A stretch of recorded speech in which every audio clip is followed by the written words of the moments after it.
washing machine not draining. When you put this down, you should hear a click. And if you watch, if I push on this side, there it is. It sounds like we got some coins in the bin also. So I'm going to let this drain out and then show you how to change out the lid switch. Actually, I don't need to really wait. I can just go ahead and start. There's two screws that hold the back access panel on. This is on a compact stackable washer and dryer. Nice for tight spots and hallways because you can take the front panel off to gain access to the motor and the pump and the couplings. These are nice and easy to work on for these applications. Looks like they're already missing one screw there.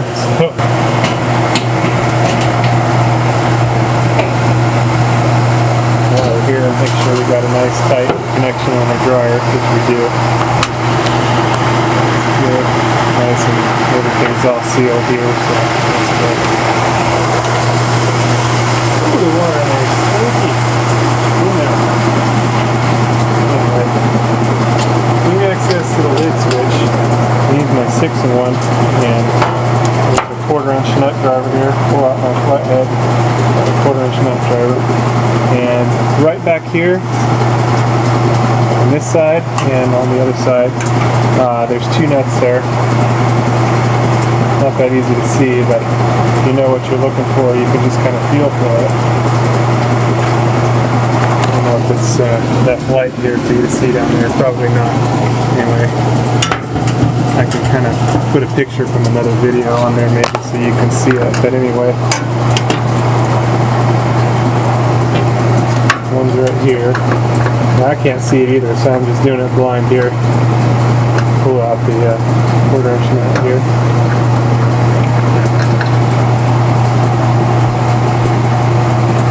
That's it on the other side. It's a little tighter. Got all the vent piping there.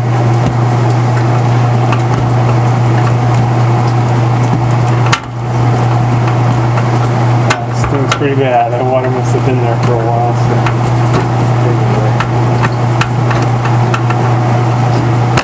clear this out, pull the net out. Now we're able to move the lid forward just a little bit, slide it off of its feet.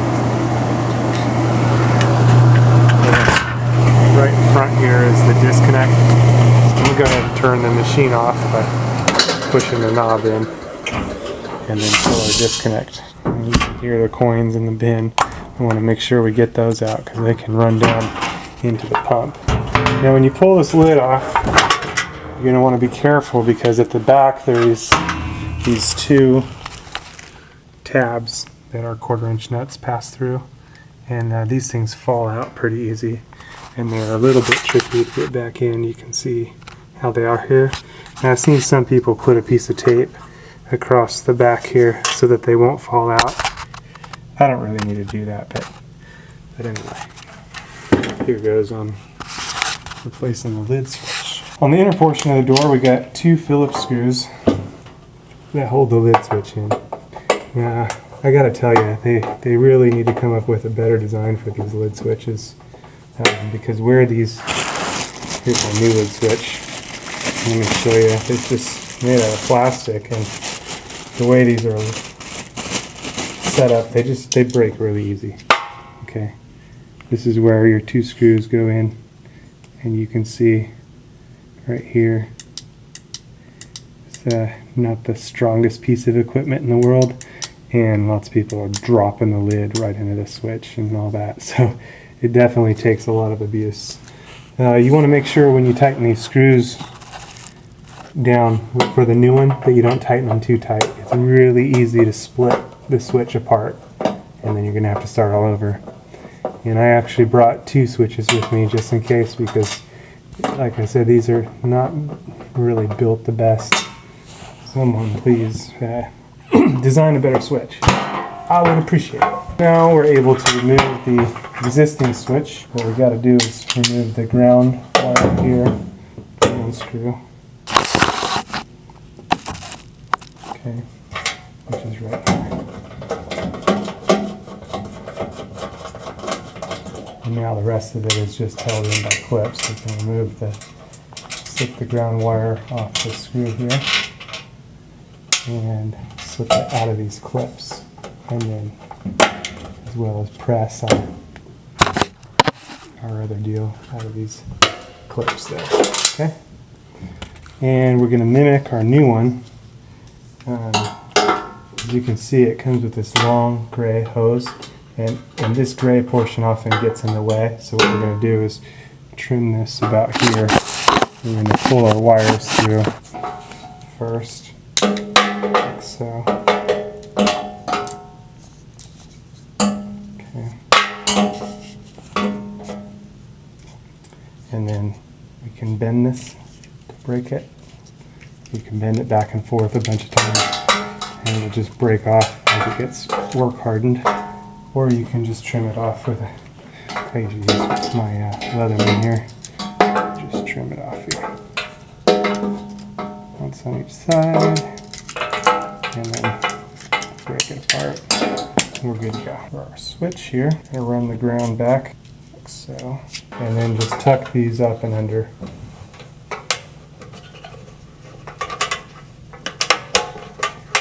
These clips that hold it in. You might want to use your screwdriver to lower these down. I got to tell you, all the edges inside the washing machine are pretty sharp. These ones aren't so bad, but there's some worse ones inside, so you do want to be careful for you don't need any unnecessary scars, you know what I mean?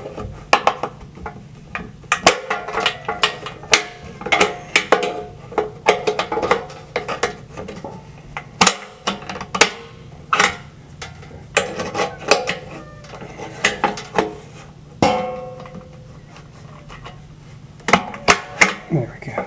Okay, now I got it anchored. And we want to make sure this is kind of out of the way of where this portion goes, so that it's not pushing it. Next, we're going to do the ground screw here. Go ahead and put this up so that we can loop it underneath the clamp there. Okay. Slip that onto our wire, and it's got a lock nut here, and this is just a 1/4" nut here. Tighten this portion on, and then we're going to tuck this under this clip right here, and just pull this through. It's not going to get in the way. Okay. And then we're going to fold our wiring and set our deal here so that this kind of holds the wiring back. It also lines up with the screw holes here. There we go. Okay. Now we can put our screws in. Now you want to make sure that when you pull this, it can click and also unclick. So you're going to want to kind of set it so that it can click and unclick. This one seems to be only clicking there. You want to make sure that it can click and unclick. So that's kind of the tricky part with these things.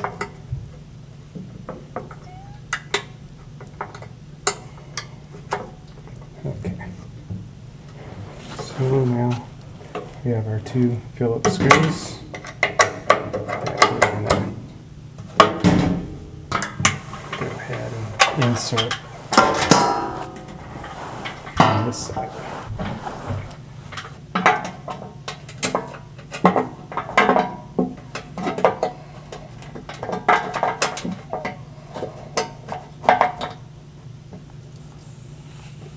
Anyway, once we get it lined up,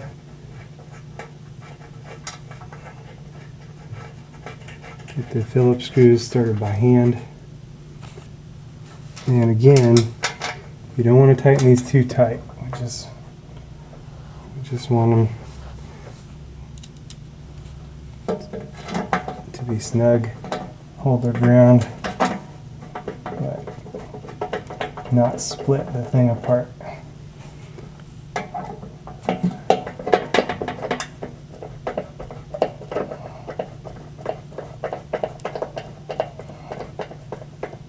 Okay.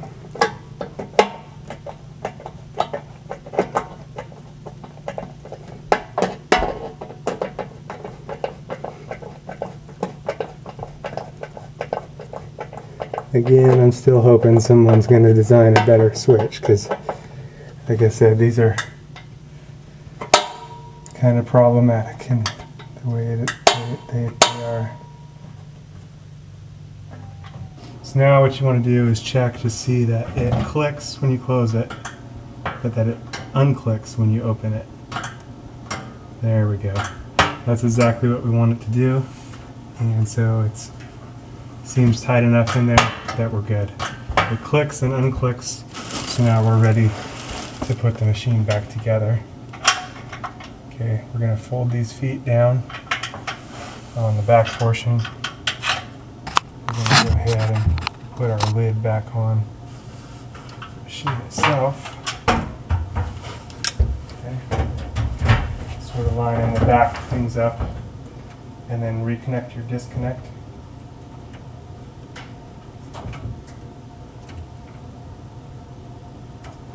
So we plug the disconnect back in, and then now we slide it onto these 2 feet, one here and one here. Now we're ready to put our 1/4" nuts back in place. Now this can take a little bit of feeling around to find them here. It's easier by hand. So just insert it down into the hole and feel for it. Alright, got it there. And same on the other side.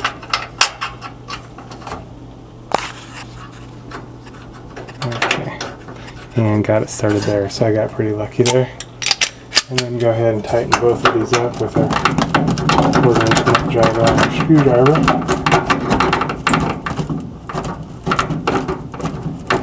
Okay.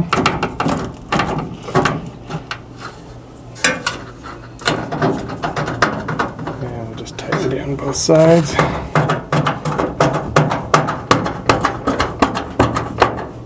And now we're ready to test the machine, so we're going to go ahead and start it and open our lid to make sure that it stops. And it does. Close our lid to make sure it starts back up, and then open our lid to make sure it stops. Now I want to get the coins out of there because they are going to cause us trouble if we don't.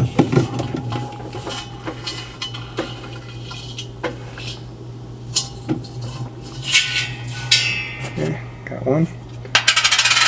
1/4.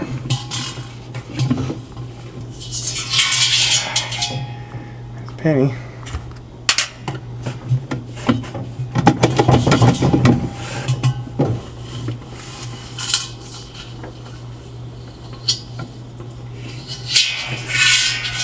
Alright, there's my 2 cents. Yep. Well, and a dime. Okay, so that's all the coins. Now it's important to get these out because they could go down and clog the impeller, and we certainly don't want that. We're all set there. One new lid switch. Good to go.